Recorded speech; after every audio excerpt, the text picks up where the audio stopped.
But I've been at this a long time. I've been a beta user, private beta user on a number of various communication systems for about the past 19 or 20 years. I'm always looking for something that's going to be more efficient, more effective, and more cost effective, especially because costs can get high pretty quickly. And that's why I decided to give this unit here a try. Now, there's nothing the matter with the unit itself necessarily. I don't have the equipment right now to evaluate the strength of its transmission, but what I can tell you is that it doesn't perform as well as my iPhone. Now, I don't have the newest iPhone, but it works pretty well. I've just contacted the company. I spent more than an hour today trying to just get a return material authorization. That's the way to ship this unit back to them because it's not performing as I was promised. Now, in terms of promise, let's talk a little bit about that. When I signed up for this service on a trial basis, I was told this service is unlimited, which I haven't had a chance to really explore, but some things that did give me some cause for concern. One is that the final terms of use that I received from the supplier are different from what was implied by their online documentation, their online advertisement. What's actually happened is that I found that my cell phone does better than this specialized piece of equipment. Now, I've used these data plans in the past. In fact, we used one right now for several iPads and both of our iPhones. They work well. I was really expecting to see this piece of equipment work much better than my iPhone, but it didn't. There's a bunch of reasons why that could be. It may not have the right kind of antenna to reach our cell tower, which is 6.2 miles away, direct line of sight from where we live.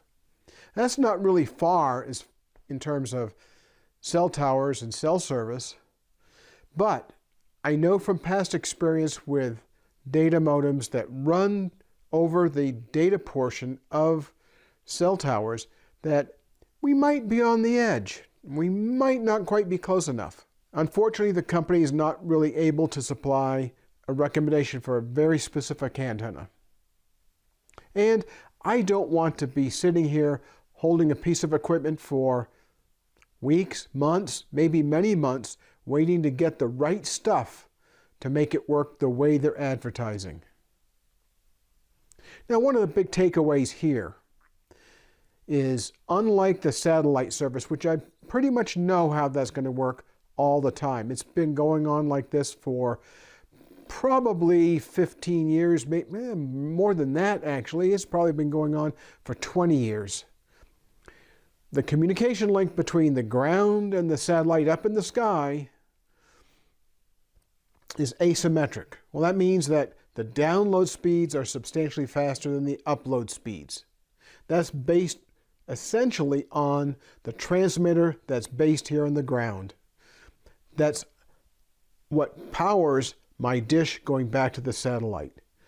That in turn is controlled by FCC regulations. This is a self-install satellite system, so there's no need to have specialized technicians come out and do the installation for you. But the problem with that is that you don't have the most power that you could use when going to the satellite, and that in turn restricts the amount of data that you can upload in a given amount of time. The same goes for the cell tower. If you look at a typical cell phone system and using a cell phone to communicate, it does just fine for voice communications. That's not a whole lot of data. And it does well for many, many YouTube videos because that's also not a huge amount of data. But when you're trying to upload at maximum speed going to the internet, that upload speed is an issue. If you're watching a TV show on a cell link, it's not a big deal because there's, generally speaking, enough bandwidth to get data to your phone or your tablet. There's a few takeaways to think about when you're looking at using a new internet service. One is, how long has the company been in existence? That may not seem to be very important, but a lot of these companies have some unique takes on technology, some of which work, some of which don't.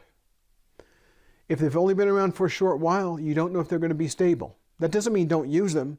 It just means go into it with your eyes open. Number two, look at their customer service. It took me a month to get an order that was supposed to be really, really simple to place, accepted, and shipped to me. That should be clue number one, or clue number two, and clue number three, and a big warning.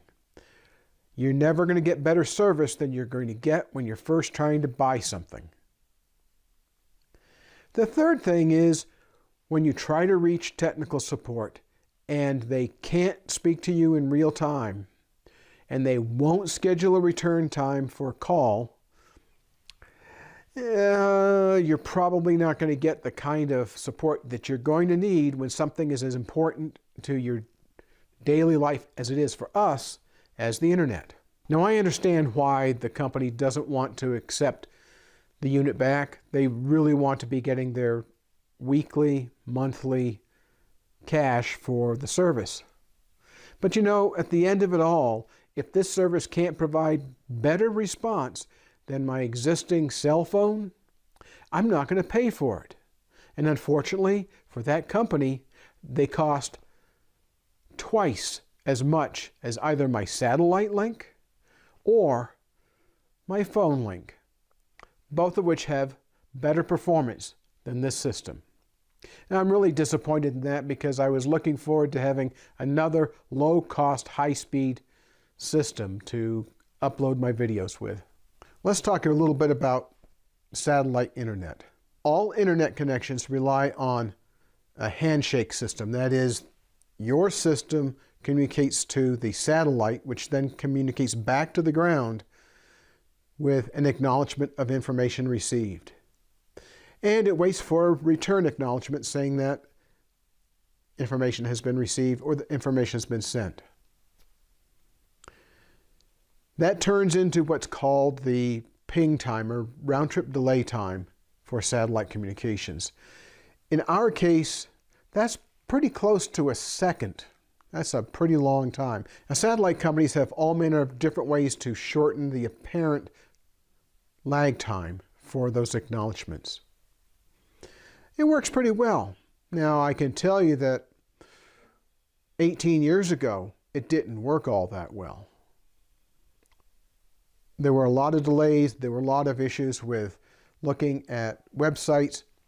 Most of those problems are gone now, except for sites that expect a very fast response, like if you're typing in on an online form. That's the primary reason why I would look at using a data plan that's relying on the cell phone system. Well, I hope this provides a little bit of information about why I was looking at yet another way of communication to you out there in our viewer audience. It's really a matter of convenience in upload. And it's also an issue of how long does it take me to respond, or for Irene to respond. Thanks very much for watching. I hope you found this interesting. Don't forget to like, subscribe, and hit the bell for notifications because we're going to be doing lots of stuff here on the homestead. Thanks for watching. We'll talk with you later. Bye.